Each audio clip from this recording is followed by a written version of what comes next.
నమస్తే, welcome to college TV.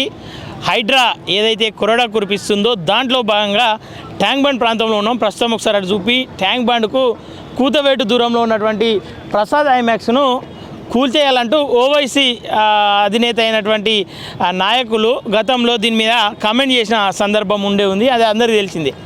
అయితే ఏదైతే మాజీ మంత్రి మాజీ మంత్రి కొడుకు సాయికి సంబంధించినటువంటి థ్రిల్ సిటీ జోలికి వెళ్తారా వెళ్ళరా అనే ప్రశ్నలతో దాంతో భాగంగా దీని పక్కనే ఆనుకొని ఉన్నటువంటి ప్రసాద్ ఐమాక్స్ వద్ద కూడా ఈ హైడ్రా కొరడా కురిపించాలి, ప్రసాద్ ఐమాక్స్ను కూడా కూలగొట్టాలి, దాని ఏదైతే ఎఫ్టీఎల్ కావచ్చు, బఫర్ జోన్ కావచ్చు, దీని ప్రాంతంలో ఉన్నటువంటి అన్నిటిపైన ఏదైతే ప్రభుత్వం చర్యలు తీసుకుంటుందో దాంట్లో భాగంగానే ప్రసాద్ ఐమాక్స్ మీద కూడా పడాలి.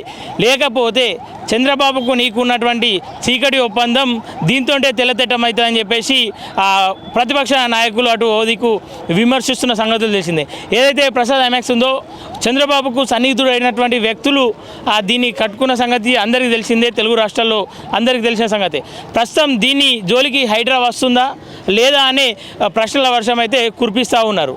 అయితే ఏదైతే ఎల్బీ ప్రసాద్ కావచ్చు ఈ ప్రాంతంలో పూర్తిగా ఇష్టానుసారంగా గతంలో వాళ్ళకు సంబంధించిన ప్రభుత్వాలు ఉన్నప్పుడు అనేక కట్టడాలు అయితే జరిగినాయి. దానిపైన హైడ్రా ఒక్కొక్క దానిపైన చర్యలు తీసుకుంటున్న సందర్భంలో ప్రసాద్ ఐమాక్స్ కావచ్చు, అటుపోతే థ్రిల్ సిటీ కావచ్చు, ఇటుపోతే బడా నాయకులు ఎవరైతే ఉన్నారో వాళ్ళకు సంబంధించిన కట్టడాలపైన ఎందుకు చర్యలు తీసుకుంటలే, కేవలం పేద ప్రజల ఇళ్లపైనే అతి తొందరగా అతి సులువుగా చర్యలు తీసుకుంటున్నటువంటి ప్రభుత్వం ఇట్లాంటి బడా బాబుల జోలికి ఎప్పుడు వెళ్తుంది, బడా కట్టడాలను ఎప్పుడు కూల్చివేస్తుందని చెప్పేసి సామాన్య ప్రజలైతే ప్రశ్నిస్తున్న సందర్భం.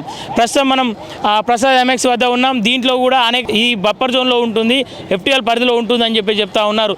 దీనిపైన జిహెచ్ఎంసీలో కూడా చర్చలు జరుగుతున్నట్లు సమాచారం.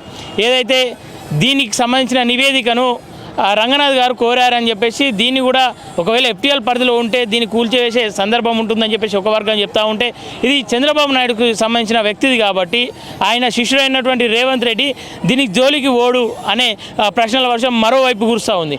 ప్రస్తుతం ఏదైతే హైడ్రా పనులు చేస్తుందో పన్నుతీరు పైన అనేక మంది హర్షం వ్యక్తం చేస్తూ ఉన్నారు. కొంతమంది ఏదైతే దానిపైన విమర్శలు కూడా చేస్తూ ఉన్నారు.